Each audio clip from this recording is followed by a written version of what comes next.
Hi, as the title of this video suggests, I'm going to be giving you 15 years of SaaS and software building advice directly from me. I've been doing this shit for a long time. And while I've made hundreds of millions of dollars building SaaS companies, I've also fucked up a lot. Like a lot. And I've been through the entire journey of this. I started off building little wingding software apps that you would sell in little cesspool forums like the Warrior Forum. I know a lot of you internet marketers remember that. I've gone all the way to building tons of little mini apps, to kind of middle ground apps that I had a few exits in, all the way to building a pretty large data attribution and outbound SDR AI training company. I realize that's a mouthful. You don't have to understand what my main company, Hyros, does. That said, it's closing in around $40 million ARR. We're growing at about 40 to 50% a year right now. And while that's not the most successful SaaS company on planet Earth, in fact, people are making so much money in SaaS and AI that I'm actually kind of on the poor end of SaaS success. Palmer Luckey managed to grace my Facebook wall to remind me that I'm poor the other day. And jokes aside, while my company is not worth $32 billion like Palmer's is, I've managed to have some pretty good success that I feel that if you're watching this video, you want to get to. If you're looking to build a SaaS company and take it from zero, bootstrapped without raising money, to making you tens of millions of dollars per year, I can tell you all about that. And what I'm going to do in this video is tell you all the things I wish if I could go back in time and tell my 22-year-old self, I believe would have actually made me a billionaire by now, because I have just fucked up and made so many stupid mistakes. So I'm going to tell you everything that I wish that I knew through my entire journey at multiple levels of building SaaS companies, software companies, startups. For the rest of this video, I'm just going to call it SaaS. This covers everything. AI as an agent companies, SaaS companies, mixed AI, SaaS companies, software. I'm not going to define that term every time I get to it in this video. And this is going to just be a range of tips from various levels, whether you're just starting off and beginning all the way to making your first 100K a year, even past $1 million a month level. I'm going to give you tips across the whole range. It's just going to be a massive brain dump of what I know into what you know to hopefully save you the need to spend a decade learning this stuff. Let's begin. And this is also going to be rapid fire. I want you to leave here with just a bucket of knowledge, a bucket of tips that you can apply right now that will show up in your bottom line. So the first tip I want to give you is build different types of SaaS and different sizes of SaaS for different goals. What does this mean? When people think of SaaS, they think you're going to go out there and you're going to build the next Zapier or the next Slack, and that's it. You're either going and building $1 billion company or you're just not. And the truth is, this is silly. And this stops a lot of people from getting into SaaS because they think it's huge and intimidating. You have to hire a bunch of developers and team, all sorts of stuff. Now, as we get through this video, you're going to see it's nothing further than truth. But the first thing I want to tell you is that a lot of people assume you're going to have to raise a lot of money and lose a lot of money building a SaaS company. Not necessarily. You need to understand there's different types of SaaS out there. There are big, giant, raising money, go to the moon SaaS companies like Slack. There's also multiple $10 million multiple $1 million per month companies like Hyros, my company, that are bootstrapped. Okay. And then you also have to understand there's very tiny software companies that make 50 to 30K a month. And as you get through this spectrum right here, the cash flow or profit goes up. So for example, Slack, its first 5 years never made any money. Hyros, its first couple of years didn't make any money. We're very, very profitable right now. And a lot of software companies I built when I was a lot younger that made 30, 50, some 100K a month were almost 80% profit margins day one. And so when you're building SaaS companies, you need to first start off and ask yourself, what are your actual goals when building your SaaS? If you are like most people, you're probably looking for just financial freedom, which is going to be making an extra 30, 50, 100,000 a month, $1 million per year. At that point, it's not extra money. That's your main funding money. That's your lifestyle money. That's completely fine. And it's totally possible to build apps like that where you don't go and hire big software developer teams. You either use a firm or you use AI coding and your own coding skills to go and build tiny apps to just make you money and cash flow. Now, as you get higher up through this, it becomes much harder to do that because as soon as you get into the 200K, 500K, $1 million per month range, that's when competitors start coming in who are very cool, not making any money up front or not making money ever, which I'll get into here in a second. And it's not about, you're going to see the best way to make money in SaaS isn't actually making money. It's actually building the thing to be big. Just understand when you get into this, think about what you want. Do you want cash flow? You're probably better off building multiple $30,000 to $50,000 per month SaaS apps that cost very, very little or can be built for $10,000 to $20,000.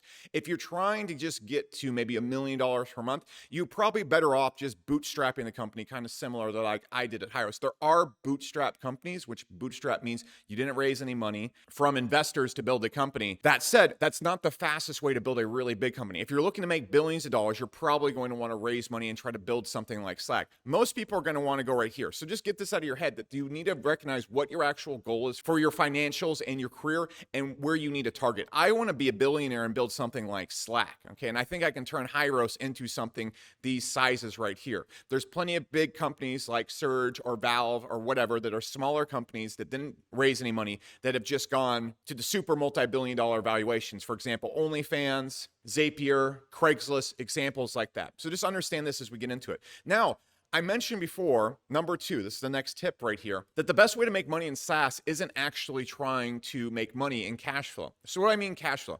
Let's say your software costs you $20,000 to develop and then $10,000 a month to maintain to have the developers keep working on it, and you make $50,000 a month. So you're taking $40,000 a month profit home after advertising, whatever. That's great, but the best way to actually make money in SaaS is like I talked about with Slack. See, the way the big dogs make money is they don't make money ever. What they do is they build something big.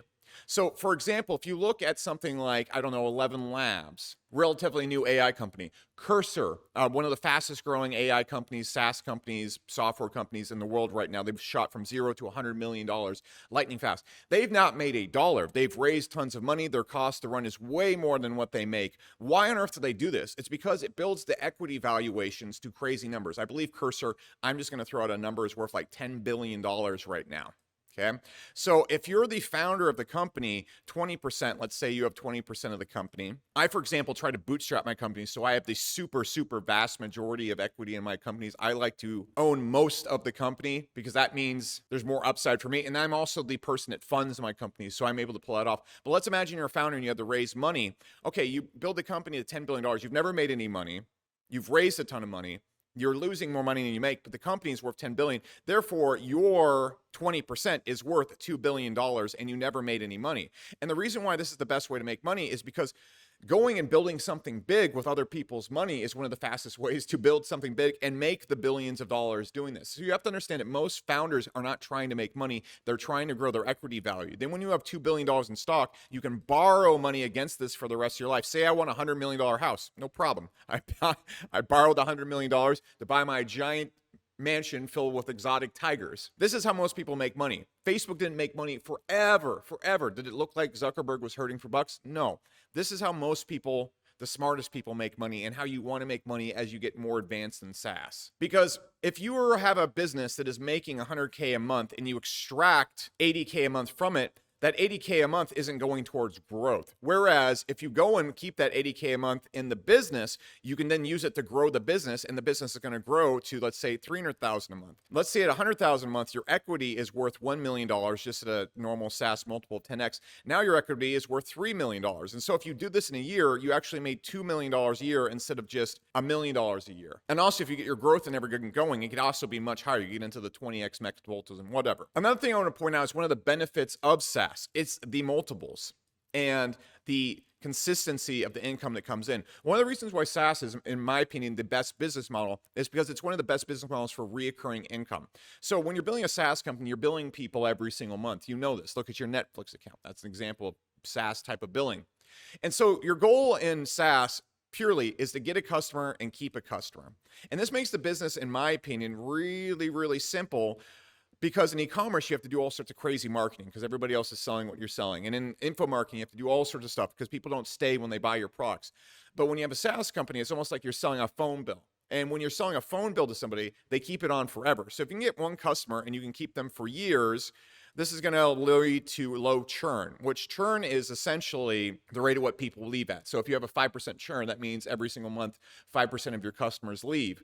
That's really bad because at the end of the year, 50% of your customers have left. However, if you get your churn to 0 or 1% or even negative percent, which is, let's say a person signs up for $100 per month and on average they upgrade to $300 per month and they don't leave, that's going to give you negative churn. So one customer actually grows the account. Regardless, if you do this right here, your multiples go through the roof. You can easily get a 20x multiple on your SaaS. So if you're making $100K a month from your SaaS, it can be valued at $2 million quite easily if you have low churn, or even crazier numbers. I've had friends that have built SaaS that got to like $1 million a year and they're valued at $1 billion or something like that. It's crazy. On top of that, this makes the business model very simple because all you have to do is focus on the customer, making them happy and keeping them. There's a lot of SaaS companies like School, for example, that have ran zero marketing and are valued, I think School's at like $800 million valuation right now. And the reason they were able to do it is because they bring customers on and they have negative churn. That's it. All they focused on was just keeping their customers. And you can count on that money coming in every single month. So again, your priority as a SaaS owner just becomes taking care of the customer. I love that because that's very simple. All you have to do is think about the customer and make them happy instead of all the other crazy stuff. For example, if you look at like Logan Paul's Prime Energy drink. Okay, we can talk about how the quality of the product or whatever, the hype, blah, all the angry stuff you want to say about Logan Paul. But regardless, they're selling flavored water and everybody on planet Earth is selling flavored water. They have to do like crazy stuff to get people to prefer their flavored water. And there's no way to really like take care of the customer that much more than Gatorade does. It's just flavored water. That's hard. That you have to really do some crazy stuff to get people to prefer your flavored water. Whereas, for example, at Slack, all you have to do is just build the best communication app. I like that more. Next, do you need to raise money? This is kind of a goofy question when you really break it down, because what people think is you need to raise money just as like a thing you have to do. And you don't, but there's not always reasons why you shouldn't either. A lot of people either look at raising money as good or bad, and that's not how you should look at it. The way you should look at raising money is what are your goals, okay? So if you're looking for cash flow purely, no, you shouldn't raise money because you want as much equity in your company as possible so you can extract the cash and pay for Ferraris, Lamborghinis, and exotic tigers. This makes it also harder to grow the company, but if you're making these little 30, 50K a month micro SaaSes, which I've talked about in other videos, by the way, on this channel, there's full blueprints on starting SaaS companies. There's blueprints on getting the product market fit. I'll link to them at the end of this video. There's also links below this video of them titled, labeled. You can check those all out. But anyways, if you're going for cash flow, no, you don't want to raise money. Now, Hyros, for example, my company was bootstrapped. And the reason I did that is because I could fund my own company. So technically we did raise money. We just raised money from myself. This is why having a business experience or having a supplemental business or tying this to an existing business, for example, if you look at Blockworks, they started off as like a news site for crypto. They actually started off with way other stuff than that. But what they do now is they have a crypto news site where they get information for hedge funds, institutions, whatever. And then they added a SaaS on top of that. And so basically the company that originally started the company funded the SaaS. Now they've also raised money, but I'm giving an example of having an existing company like an agency or an info business and then using that to fund the company. This is what I did. I had info businesses and these mini SaaSes, and I used this to start Hyros. It's really good if they work together. So for example, if you have an info company like Alex Hormozi does, where he's sharing information and whatnot, gets all the attention, and then he goes and pushes something like School, which he is a 20% owner of, that works really well as well. Now, School raised money, but Alex could have easily bootstrapped School if he had joined early on in that function, and they would have had way more equity in their company. Now, one of the cons of raising money is the second you do, you're also answering to people. You kind of have a boss. I didn't want to have a boss at Hyros, so that's what I did. If you look at Craigslist or Zapier or Search, for example, it's a company of only 100 employees. They recently did $1 billion in revenue. They were bootstrapped. They didn't raise any money. It's totally possible to do this. It's just slower. Okay. And so a lot of people think raising money is bad. It's not. If you raise from good people that really understand your company and what you're trying to do, that are going to be good advisors to your company, understand you're the boss, it's just fine. The thing is, you're going to have lower equity and you're going to have to answer to people. But if you have a really big idea and you're going for something, then raising money is good. I don't think raising money as your first company is great, because then you're playing with other people's money and you have to answer other people's money. And if you mess up, you have to deal with them. I'd rather mess up and just deal with the consequences myself. So raising money is faster. And sometimes being fast is more important. If you're trying to build a billion-dollar company, you need to strike when the opportunity is hot and you need to build as fast as possible. Therefore, raising money is important. If you're trying to keep a lot of your own control of the company and make cash flow and profit and not be focused on growth and more on the customer, sometimes being private is better. It just depends. If you're starting off in SaaS, raising money is probably a bad idea.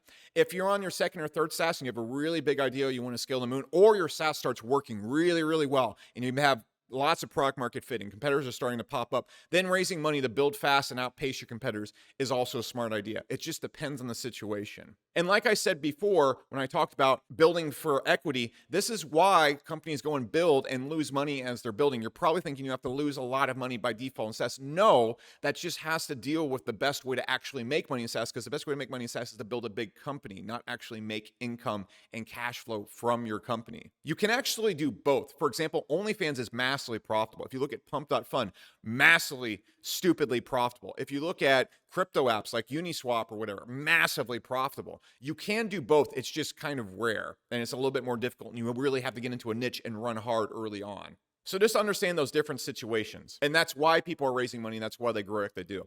So when you start a SaaS company, just general advice, the best way to start is to build one-to-one and do things that don't scale. You're going to see do things that do not scale all over the place. You saw, like, for example, Airbnb, when they started, they were like manually signing up and like doing all sorts of wingding stuff to get people to sign up and like use the Airbnb system. It started off as like a weird thing for events in San Francisco that would help people actually find rooms. So it started off completely manually. A really good other example of this is Stripe. When they first started off, the Carlson brothers would actually just go and install Stripe and like go to events and be like, our payment processor is better than PayPal. Let us set up for you. People said, no, I don't want to set up. They said, that's fine. I'll do it for you. The point of this right here is when you build one-to-one, it's a lot easier to sell. So I can go to like a dentist and say, hey, like I'll make an AI app just for your business. Or you will go and actually set up your software at first for customers. For example, when we started Hyros, how we got our first 50 customers is I explained to them why tracking would improve their ads by 10, 15%. And they, of course, believed me-ish, but they didn't want to do it themselves and they weren't going to spend money on it. So I said, look, we'll set you up for free. We'll plug you in. Your ads will grow this amount. And then after that, we'll talk about you paying us. So we just did that manually for customers in the info business. And we really designed our software for tracking their unique situations because the software was unique to them and we set up for them. And we did almost manually like a service at first. We were like an agency plus a software. This allowed us to charge a lot up front because we're also offering the VIP White Club service. So the cool thing about building one-to-one, you're able to sell much more efficiently. You're able to directly sell to customers literally through DMs. You find your target customer and you offer to build it for them and customize it for them. Much powerful pitch than just like sending people to a website where they don't see people. This allows you to build your company much better and more efficiently early on. This also allows you to charge more upfront. If I said I have a tracking app for you, I want you to sign up for it, you're not going to pay me anything more than month to month. In the best case, you'll probably want a free trial. If I say I'm going to assign a team of tracking analysts to actually set up and build your tracking for you, you will easily pay me a year upfront if I have a good refund guarantee. Like, for example, at Hyros, if you don't see your ads grow and scale 10 to 15%, you don't have to pay for it. We've been around for almost half a decade now. And the reason why we have thousands and thousands of customers, pretty much every big famous brand, huge companies, huge SaaS companies, massive e-commerce stores using Hyros is because if you sign up for it and you put the tracking and attribution on there, the ads make 10 to 15% more guaranteed every single time, or you don't pay for it. But obviously, since our company's grown a lot, the ads do actually scale and make companies money. So I'm not going to talk my books too much more. As you can see, that was a subtle sales pitch, but the same thing applies right there. That's how we got people in the door, because we could guarantee those results because we built one-to-one for them and set up the software for them and then customize the software for them. This guarantees success for the customer. It gives you a much more powerful selling opportunity. And you can charge a lot more upfront to get cash flow coming in. This is incredible with ads. Bonus tip right here, because then instead of getting a customer for, let's say, $300 per month, which is kind of hard to get a sign up. It's very hard to get a person to sign up for something for $300 per month profitably from ads. We can charge $3,500 up front, and the ad is now profitable. Let's say it cost us $900 to get that customer. Well, it's very unprofitable right here. This is hard if you're just starting up the company. But if we're doing this, printing money, because they're paying a year up front. Now, the flip side of that is your software has to work. So remember that. Now, to piggyback on this last thing, another tip right here is you have to find a problem big enough that people will pay for it and that people will stay forever once they start paying for it. This is a really big thing called product market fit, and I made an entire video on it that is linked below this video right here. I'm just saying right now, you need to get to the point where if you have, or your initial goal is get 50 customers, Get them onto your software, get them whatever you're building. And if you can turn your software off and they don't freak out and start threatening you with knives, then your software, I'm being hyperbolic, of course, but then your software is not good enough. You need to get to the point, for example, if I turn off Hyros, or if someone turns off your Slack account, someone turns off Stripe, someone turns off your ChatGPT connection. I'm not saying you have to build companies on that scale, but think of all the softwares that your business or you rely on every single day that you'd freak out if they turn off. Someone turn off my Uber account. I don't drive that car back there, okay? So I'm like, fucked. I will be texting Uber and saying I'm going to leave a burning bag of gorilla dog poop on their doorstep, but they don't activate that thing. You want to get to that point right there, okay? And so focus on a problem where you have that situation and achieve product market fit before you ever do marketing. There's an entire video below this on that. You should really watch it after this video because it's the most important thing. That's a whole video in itself. I can't make it a micro tip. The next one, San Francisco. So this is going to be a multi-level tip right here that also comes with hiring and how to find your first employees. So when people get into tech and software, maybe you're not doing this, but a lot of people do. They think they need to move to San Francisco and hire from Silicon Valley. This is just like the raising money example. There are instances where you do want to do this. So first off, the benefits of San Francisco is all the people trying to build all the cool stuff, especially in AI and the cutting edge, they are in San Francisco, the end. All the best developers and the people that are really super duper serious, most of them are in San Francisco or there. All the networking, all the CEOs, all that is in San Francisco. But what is also in San Francisco is what I like to call Silicon Valley performance arts, which is also just code for Silicon Valley bureaucracy and bullshit. There is a lot of bureaucracy and bullshit in the VC and Silicon Valley world. There is a lot of nonsense there. There's a lot of excessive costs. There's a lot of wasteful money. And when you get to the point where VCs are giving tens of millions, hundreds of millions of dollars, you run into all sorts of weird stuff. And so if you've ever seen that show Silicon Valley on HBO, it's kind of also just like that. There's also a lot of politics in Silicon Valley, and it's super duper expensive to live there. And everybody that lives there wants outrageous amounts of money for performing even low-level jobs, making it actually very hard to build a startup there. Are the best developers and best people in the world there? Yes, a lot of them are. Okay, but the vast majority of people in San Francisco are very mid-level, are average employees, but they live in San Francisco, and because everybody there hires in San Francisco, the wages for it are just insane. I've hired Silicon Valley people before, and the lack of work they actually get done is shocking. The amount of time they spend so much time sitting in calls and doing business performance art, which is where like they're basically just talking and using buzzwords like aligned and in sync and roadmap and all sorts of like these buzzwords and using all the things they've seen in the latest Airbnb founder video. None of them actually do any work, and they're doing such little work and hiring so many people that the costs explode. And so one of the reasons why a lot of companies have to spend so much money is because they are in San Francisco and they hire one person who does no work and hires 15 other people that do a little bit of work. And then suddenly you're paying someone $400,000 a year to change the colors of buttons on your website. This is what happens in San Francisco all the time. And so you just have to understand that. If you were a founder, I really think moving to San Francisco could be good for you because you're working with you're around the smartest people on earth when it comes to building this stuff. But when it comes to hiring, I'm just going to give you two simple things. Look, if you're trying to build the next Surge or ChatGPT or Claude or something really crazy, like that requires like the top PhD levels minds, you already probably don't need this video. You're probably already raising hundreds of millions of dollars. Yeah, maybe San Francisco is where you want to be at. Or if you need tons of people in office and you need the best techie people in the world, you need to be out hiring fast, maybe San Francisco is where you want to be building your office. But in my opinion, if you're a bootstrapping company or want to start an efficient company, for example, if you look at a company like Remote, they were able to bootstrap and they're a $3 billion company. Why? Because they're not in fucking San Francisco. If you look at another billion-dollar company like ClickFunnels, I believe they bootstrapped it. Why? How could they do it? How could Russell Brunson do this? Because they weren't in fucking San Francisco. They weren't in California. If you look at Zapier, they were able to bootstrap without raising tons of money. And how are they able to do this? Because they're not in fucking San Francisco. There's a long list of why you shouldn't be in Silicon Valley. Now, the other thing to tag team into this is what are the benefits of not being in Silicon Valley and building a remote company? Okay, so you have to understand that a lot of the smartest people on earth are also not in San Francisco, and they don't want to move to fucking San Francisco. I personally do not want to live in California California, and I don't want to live. If I had been building a SaaS company in San Francisco during the super woke years of 2020, I'd probably be homeless right now because I would not be able to exist in that type of culture. I just would not. I'd make one tampons in the bathroom joke and people would throw me off a roof, okay? So wouldn't work very well there. The benefit of building remote is there are so many good people in Europe. There are so many good people in India. There are so many good people in South America. There are so many good people in Eastern Europe. And there's a lot of good people in Japan and some Asian countries, but a lot of them are going to end up working, not so much Japan, but if you get into like Asia around China, they're going to work in Chinese tech companies. That's just how they work.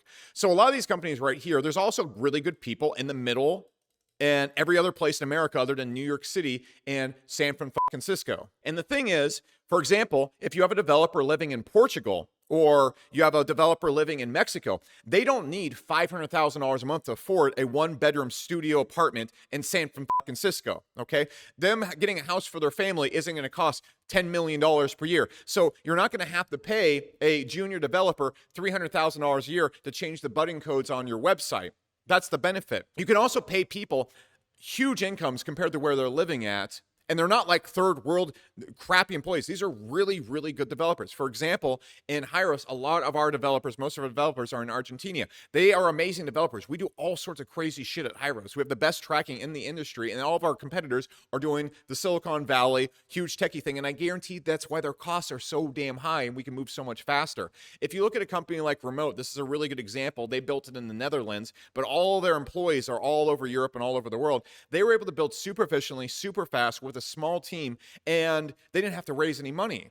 So understand, same thing with Zapier, same thing kind of with ClickFunnels, same thing with a lot of companies. I think building like this is such a huge advantage. And if you make your goal to find the best talent outside of New York City and San Francisco, you are going to really be able to build so much more efficiently and without losing your mind. And frankly, if you're starting a new startup, paying someone $300,000 a year to change the colors of buttons isn't going to be feasible. If you have $1 billion in funding, like all these people in San Francisco, one of the reasons why this happens is a company starts up, they get some good money. Someone's like, you're worth $1 billion. Here's $100 million. And they don't have to be disciplined with their money. And so you have all these people that move there and getting paid 10 times more than their value. It's very hard to start a company in San Francisco because of that. So don't, okay? You will see endless examples of what I just talked about right here. Try building remote. I love building a remote company. I think your employees are happier if they can wake up and just go to their desk and work from their desk. I think a lot of people are happier not living in fucking San Francisco. So as you can tell, I have a little bit of bias. I don't really like San Francisco. I don't like California. That being said, it's a same thing with the raising money situation. There's benefits to being in San Francisco. There's benefits to not be. I think the best situation would actually be if you're a founder living in San Francisco, building a remote company. So you have all the edge of the networking, talking to the people that are building all the cool stuff, but you're able to pay 1/5 of what they're doing, and your employees are actually living a better quality of life, and they're more engaged, and they're happier than your San Francisco employees. Last thing about San Francisco, every single person that's there is a mercenary. You get one person to come and do your sales. The second there's another company with a higher offer, they're just going to bounce. Everybody there is there to max extract money. If you build a remote company, you can have employees, for example, at Hyros. A lot of our employees have been with me for almost a decade now. If you find ways to help people with their own setups and live their own life and have a life that's not based around moving to a place where your company is at, they're going to stay with you, especially if you take care of them and create a fun environment for them to work in that's good, okay? So keep all this in mind as you're building your company. So the next question you're probably on your mind, just based on what we're talking about hiring, is how do you hire developers? There's a few ways to do it. First off, if you're just starting off, you should just learn code. You should just learn the code. If you're young, 18, 20, learn the code. Get really, really good at it. And then learn how to vibe code so you can code with AI and be like 5, 10 developers all in one. You might be thinking, well, that seems hard. I don't want to do it. Well, it's way harder to go and start a YouTube business and get views on YouTube and be selling. Like anything you do is going to be hard.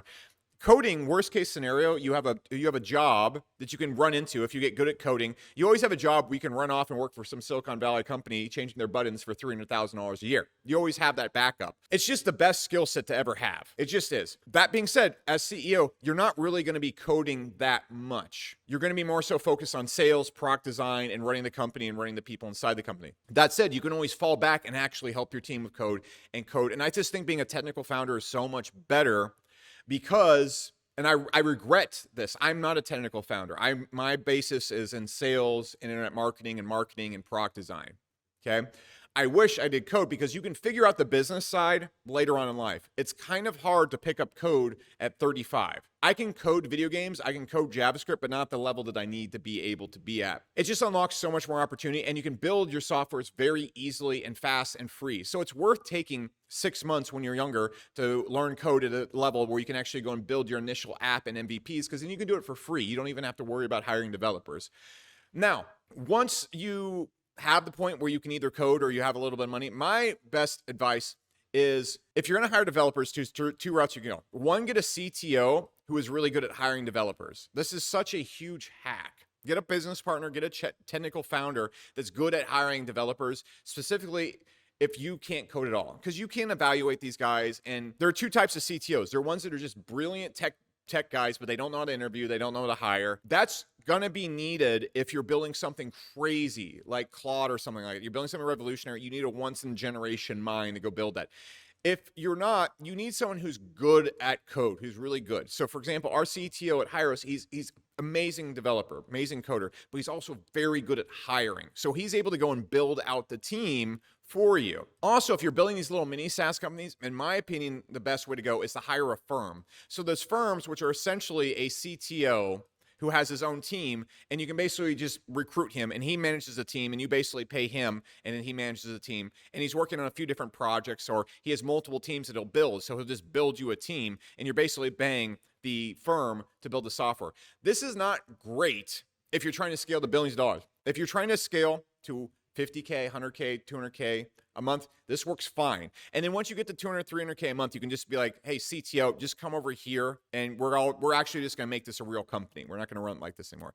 This is the best way to hire developers, because long story short, it's just such a challenge if you're starting a company and you're not a technical founder, to be hiring your own tech team. It's just, and then managing them, it's going to be hard. So I'd suggest learning code, becoming a technical founder first, being able to build your own app with maybe one or two other developers. That's going to save you so much time, or just being able to build your own apps by yourself starting off. You can make these little 30, 50K a month SaaSes, especially with AI now and the way you can code with AI. And I think that's just the best way to start it off, because then you can start the businesses for free. So maybe your first app doesn't work, it's fine. You make 2 or 3 apps, you're going to get better and better and better at it. Your third one gets there, you're at 30, 50K a month. You can either make another one, or you can actually go take big swings at companies like Hyros, which I've built, or similar to Hyros. Now, next, AI and coding. I'm just going to touch on this very quickly.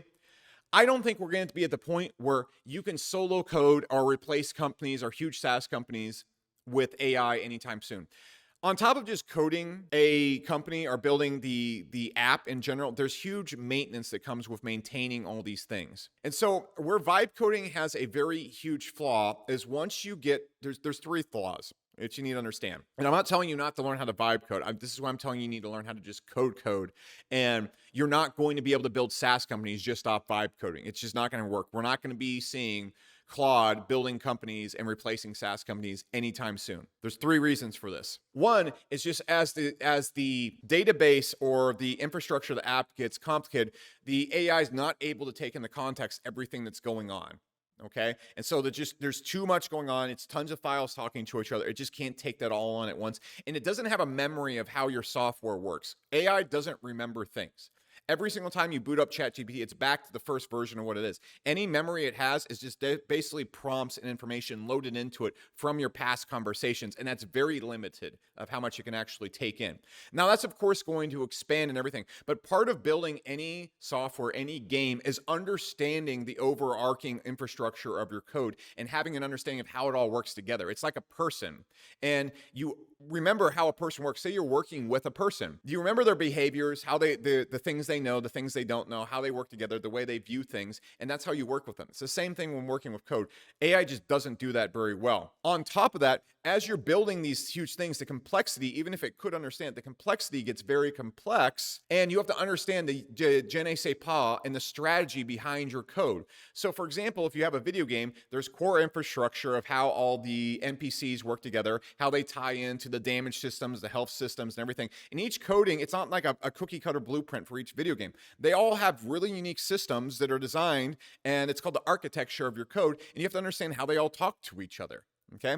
And if you don't understand how your code works, there's going to be bugs. And if you don't understand, like, for example, if I code up a video game from scratch. I've done in the past. You can see like a video of a game I play right here. If I see like that big giant character right there start moving in a weird way, I know where that code is in the system, and I know how his shield interacts, and I know how the damage, his damage and everything interacts, and how he's going to do certain behaviors at certain times. And that's many different files all over the place. And I understand there's the behavior files over here that he talks to, there's the health files over here that he talks to, there's the bullets and the damage and the stuff, the systems over here that it talks to. It's a bunch of files all talking to each other. And so if I don't understand how those all interact, I'm not going to know where to look when the guy starts floating off in the outer space in the game.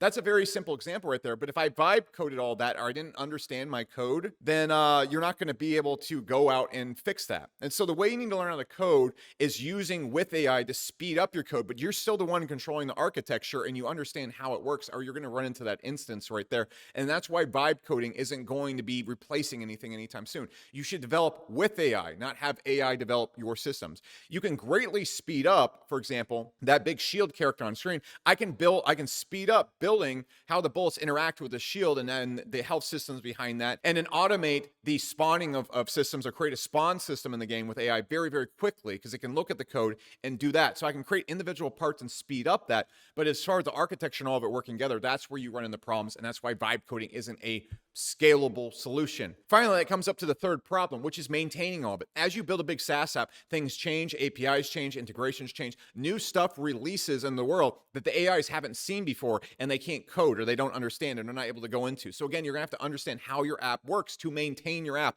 which takes tons of developers. So for example, people are like, well, dentist offices are gonna start just making and coding their own apps. No, they're not. Look at all the infrastructure that goes into your business. You're not gonna have a team of developers maintaining every single one of those apps. You're just gonna pay for an app. Okay. So understand AI coding is about to speed up. Developers can get way more done, but no one's going to be vibe coding apps. And then finally, the last big problem with it is if you watch that one interview where the person talks about just how AI is pretty much slop right now. It's not slop. Claude can do like really good coding, excellent coding without errors, especially at a high level. The problem with it is that when you start building anything really advanced, you're going to be creating and working off new ideas. And what LLMs are is basically like echo machines, and they're prediction machines. They predict what's going to come next by working at what's already been created in the prompt or the input of what you're sending in. And they use things they've seen in the past. And so they have to be using old things and then comparing that to create not a new thing, but they just like copy it over and predict what's going to be there. They're not able to create a new thing. They can't create new ideas. They can't come up with new concepts. They can't creatively put two things together and come up with a new idea. It has to be something existing that creates problems as you're trying to create something completely brand new that's particularly advanced. And then as soon as you get into that area, it's not even going to know how to work it all together. So these are the challenges with AI coding right now. And you're probably thinking, well, is SaaS going to become extinct? I don't think so. And if you look at the LLMs right now, what's happening is we're really hitting a plateau where GPT-4 is not that much better than GPT-5. Claude's making huge jumps in coding, but it's even still like a 10, 20% jump right here. They're still super functional. You can do crazy stuff with them, but we're not seeing the 100% leaps that we used to see. And I think that's probably going to lead to the AI bubble here maybe later in 2026 when ChatGPT hits a plateau and they've spent way more money they can earn. With that being said, finally, LLMs right now, the amount of available benefits they provide to businesses has given us enough tech to build around for the next decade. So it's the best time to actually be building SaaS companies that use AI and LLMs because there's so many creative applications of using stuff like ChatGPT in software. For example, Harvey, it's a ChatGPT wrapper. It just plugs in the ChatGPT, but because of all the integrated systems and stuff they have inside that, they're able to build a $150 million per month business worth billions and billions and billions of dollars. I think it's either 150 million a year or 150 million a month. I don't know. But they were able to build a giant fucking company just wrapping around ChatGPT because of all the intricacies of working with these and applying it to businesses. And that's not something someone's just going to be able to go out there and copy. It's the same thing kind of with Hyros and what we're doing with Hyros Air. You slap it on a website. It's increasing revenue of businesses by 3 to 5% when you put it on websites. It's a little code. It detects anonymous and your returning visitors on a website, and it uses an AI mind that's trained around your business to reach out to them if they don't buy and then bring them back to the website and get them to buy. You slap on your site. SaaS business and Shopify stores especially, it increases the amount of calls or the sales coming in by 3 to 5%. like clockwork. And that is a ChatGPT wrapper, but the advantage of it is the tracking systems in Hyros that are not ChatGPT and the data that we have that customers are able to store up and the way we manipulate ChatGPT to do certain things, which is very, very complicated, very similar to like Finn at Intercom, which is a ChatGPT wrapper, but there's all these intricacies they built in to manage your customer support systems, to read your customer support systems, to train ChatGPT around your business that make it super duper valuable. So yes, people are going to roll their eyes when they say LLM wrapper companies, which are basically ChatGPT. They're built on top of ChatGPT or Claude or whatever. Cursor's built on top of Claude. They're doing okay. And I think we're going to see tons of room to run in that area right there. So that's just my general AI coding speech and where I think the terms on all that is. So the next thing on top of this, well, we're talking about Harvey. Harvey has like, I might be pulling this out of my butt, like 500 customers. All right. Or if you look at something, there's an AI business called Turig, and they have like 8 big customers. And they make, I think they did like $1 billion in revenue or 500 million, a lot of money. Harvey doing either 150 million a year or I think it's 150 million a year. Anyway, they're valued at like $7 billion or something. Good result. Okay. So what are the points of this right here? You don't really, those are kind of bad examples because of how much money they make, but you want to sell to high-end customers first. Why? All right. So look, it is going to be way easier for you to call a law firm and create a custom app just for them one-to-one that bills them $30,000 a month than it is going to be for you to get $300, $100 per month customers on your app that stay forever. Why? Because you can look at all the advantages you have. You can make an app one-to-one for them. You can do it for them. You can manage it all for them like a service. You can build custom things for them. They get better customer support, and you can guarantee results because you're doing it all for them. So if we get one customer at $30,000 a month and we're doing everything for them, we can basically guarantee that person is going to stay if we get them results. So if we go to like a law firm or a high-end business that has a lot of money, and let's say we build them something that costs them $30,000 a month, but it makes them an extra $150,000 a month. Easy, easy, easy, easy, easy. This gives you a ton of funding for your company, gives you tons of cash flow coming in, and guarantees the customers going there. And so it'd be way easier just to get 10, $30,000 a month businesses or 30,000 a month clients than it would be to get thousands and thousands of $100 per month clients, because those $100 per month clients, you have to come in, it has to work for them every single time, and you can't talk or interact with them and do all these things right here. So the sales process, the keeping of the customer, everything is much harder, and it's harder to run your ads properly, and you have to spend a lot of money on marketing because you have to get lots of them in. Hell, if you're doing high end, you can just reach out one-to-one. This works so much better when you're first founding your company, and you can either keep going down the high end route, or you can take everything you built for this customer right here and then start mass marketing it. So you can make it for smaller law firms, and they can sign up self-serve for it. Okay. So this is the best way to start a company. This is how we did at Hyros. We found info businesses that were already spending $50,000 a month on ads, probably making $100,000, $500,000, $1 million a month.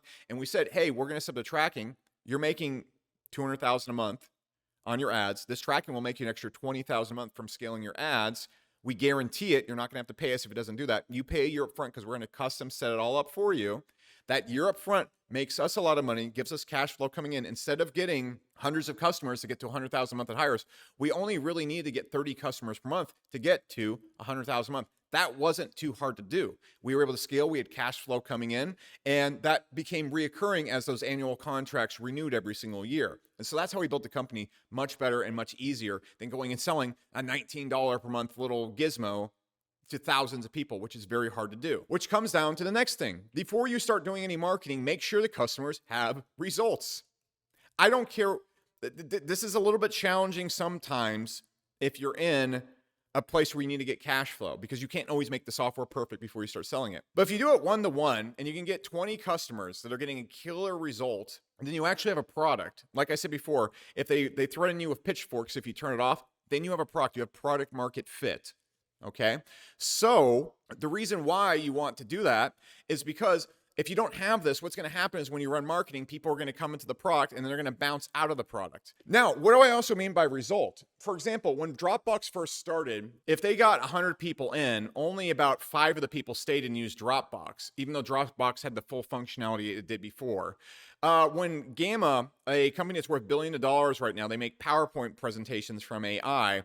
When they first started off, the amount of people that joined the software and actually stayed was very low. Now the companies are worth billions of dollars. How'd they do this? It's because Dropbox, after they got the result for the customers, made sure the customer stayed by improving their onboarding and the ease of use of the software so the person actually understood and comprehended what was going on and then got to the final result. Gamma, if you go look at their onboarding system, go sign up for them just as an example, you'll be making PowerPoints in seconds while like doing a coloring book onboarding. This got the amount of people that actually came in while the result was there originally, but most people weren't getting to the result. Now it gets them the result. Their churn is super low because people get to the result very fast, and it's a very sticky software. These things all together is what you need before you start marketing the software. If you look at school, for example, they didn't have good, I'm assuming they didn't have good churn rates when they started off. What Sam Ovens did over there is he just made sure and worked on the product and made sure the customer got the result and was able to get to the point where they're able to get a result. Not just getting the result is good enough.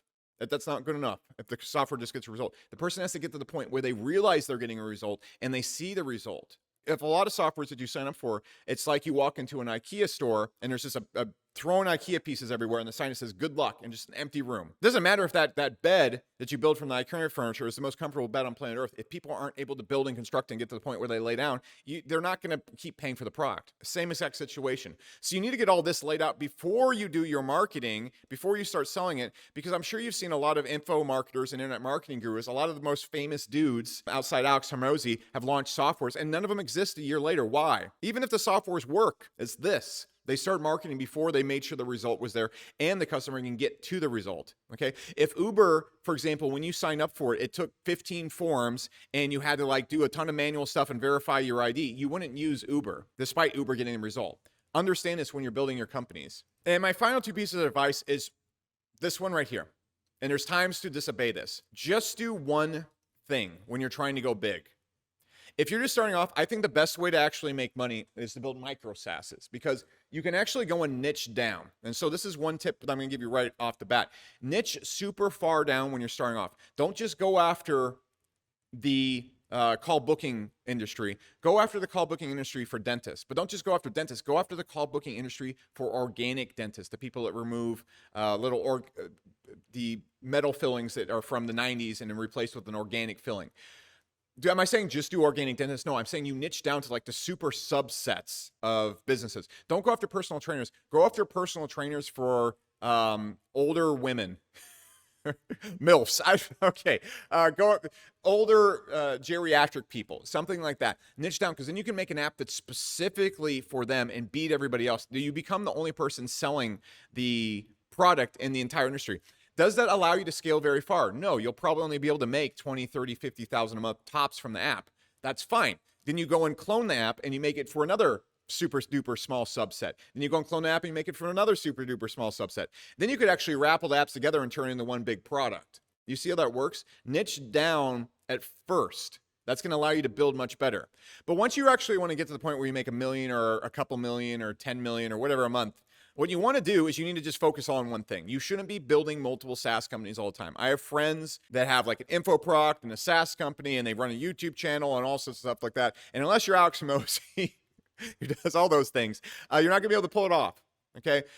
When I started getting really results and I got to the huge valuations at Hyros, it's just when I sat down and said, I'm just only going to work on Hyros. I'm only going to work on SaaS. And that's just all I do. And the reason I know so much about SaaS and the reason I'm good at it is because that's just all I do. I don't do anything else. Yes, I run this YouTube channel. It's for fun and it's easy for me because I understand SaaS information. Yes, I have my crypto channel, but I do crypto gambling and that stuff on the side. All right, that's not my main thing. That's not my focus. You don't see me building crypto companies or like big serious crypto company swings. Just do one thing. Just do one thing, because in order for you to win in SaaS, people don't use the third and fourth best product. They use number one and number two, and the number one gets most money. There is Slack, and then there is other customer communication apps. There is Stripe, and there is other payment processors. There is Gamma, and then there's other PowerPoint creation softwares. There is 11 Labs, and then there's other AI voice softwares. It's only going to be number one. There is Zapier, and then there's other tons of connection softwares. There is ClickFunnels and Go High Levels, and there's other landing page creators. It's always number one and number two. So in order for you to be the best and get all the money, 90% of the money in the industry, you have to be number one. And so the only way you're going to do this is if it's the only thing you're doing, because if someone else is doing it, and unless you're Elon Musk, which you are not, you're just not going to be able to beat them if they're only doing one thing and you're doing five. It's very simple. And then finally, my last piece of advice for you on this is, if we're talking about number ones and number twos, is focus on your customer. If you want to know where your ideas are going to be at, you want to know where you're going to get results at, talk to your customer. If you want to know what to build next, talk to your customer. You want to know why your churn is high, talk to your customer. If you want to know things in your software are confusing or why they're not completing onboarding, you talk to your customer. If you want to know how to get more customers, you talk to your customer, because if you make them happy, you're going to get tons more people just like your customer. Also, know your customer. Have a target customer. Don't sell to every single person on earth. For example, one of the things that Triple Whale and Klaviyo did really, really well when they were building their companies is they saw other companies doing like email marketing, for example. Klaviyo saw this. And instead of going after every single type of business with email that needed to do email marketing, they just focused on Shopify stores. And they only did Shopify stores. And they only talk to Shopify customers. And so they built the best damn number one product for Shopify customers. You don't have to be number one in an entire industry. You have to be number one for a specific type of customer. Okay, understand that. Do not focus on your competitors. Now, look, there's times to look at your competitors and what they're doing well and what you can learn from your competitors, but you're never trying to they're not the person's buying from you. You shouldn't be chasing your competitors ever. You should be chasing your customers. If you're not sure about what to do with your company, don't go and say, well, what's so-and-so doing? We're going to do it because so-and-so's doing this. Think about what your customer, who your target customer is, who's really happy with your software, and how you can get them to be even happier and stay even longer, and then how you can help them share your product with other people like them. That's how you're going to win. All right, you're going to win by getting the most of these type of people right here, not by stealing people from your competitors, because they're already talking to their target customer if they're smart. If they're idiots, they're going to start chasing you or chasing other companies, and then they'll hemorrhage all their customers anyways. But if they're just focused on their target customer and making them happy, you need to find how to differentiate, and you need to find out how to target that target customer better and be number one in space. If they're number one at it, you need to be doing something else. You shouldn't be trying to take their cookie or chasing them or doing something. You should be building something because it needs to exist for the customer. If you're building something just to copy and get money, it just becomes 10 times harder. So that's just a general rant on that. There's so many other factors and examples and reasons I could give for this, but you could just skip all that and just focus on your damn customer, and you're going to get such better results. So that is an hour. The time is up. I've been talking for an hour here. I'm sure when the editor edits down, it's going to be less than that. That is everything, not everything I know, but that is like an endless list of tips and tricks in SaaS, lightning rounded at you, that are going to show up in your bottom line and are going to make you a lot more successful. If you like this and stuff, a lot of the concepts I broke down are below this video. Product market fit, how to start the company from scratch, all laid out. Much more specifics, not just endless tips, just one topic at a time. Very well laid out. If you like information on SaaS companies and building SaaS companies, subscribe to this channel. If you want to improve your SaaS ads further and get more customers for your ads and get more customers for your SaaS, you should check out Hyros, because if you apply our tracking, like all the big SaaS companies right here, you're going to get more calls coming in because you're going to be able to get calls cheaper and more efficiently. And if you want more calls coming to your website passively, you should put on Hyros AR, because then our outbound SDR will reach out and bring people back to the site and increase the amount of calls you're getting by 3 to 5%, which is a ton of money. For example, we use at Hyros, we've added over 100,000 a month in MRR just from our AIR system plugged into the AI training that we've put into it, which will be done custom for your company as well if you do it. So you should go check out Hyros, because it's going to make you more money. And if you like making more money instead of less money, it's the thing for you. Okay, so I'll see you in the next video. Bye.